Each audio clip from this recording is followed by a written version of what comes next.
ഒരു റിവ്യൂവർ ആ സിനിമ ഇഷ്ടപ്പെട്ടില്ല എന്ന് പറഞ്ഞു കഴിഞ്ഞാൽ ആ ഇഷ്ടപ്പെടാത്ത എല്ലാരും കൂടെ അയാളുടെ ഫാനായി. മനസ്സിലായില്ലേ? അത് കഴിഞ്ഞിട്ട് അടുത്ത സിനിമ വരുമ്പോ ഇത് അയാളെ മാറി വേറെ ആളാകും.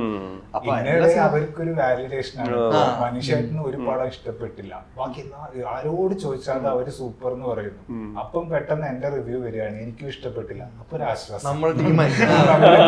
പിന്നെ വേറൊരു സൗകര്യം ഉണ്ട്, ഇപ്പൊ പെട്ടെന്ന് ഫാൻ മാറാം. ഇപ്പൊ ബാക്കി ഇപ്പൊ ഒഫീഷ്യലി ഈ ഫാൻ സംഘടനയുടെ തലപ്പത്തുള്ളവർ അങ്ങനെ മാറില്ല. പക്ഷെ റിവ്യൂവേഴ്സിനെ സംബന്ധിച്ച് കഴിഞ്ഞാൽ ഒരാഴ്ച നമ്മൾ മമ്മൂട്ടി ഫാൻ, മമ്മൂട്ടി ഫാൻ ആടാന്ന് പറയും, അടുത്ത ആഴ്ച മോഹൻലാൽ ഫാൻ ആണെന്ന് പറയും, പിന്നെ നമ്മൾ കുറച്ച് ഫഹദ് ആണെങ്കിൽ ഫഹദിനോടാണ്.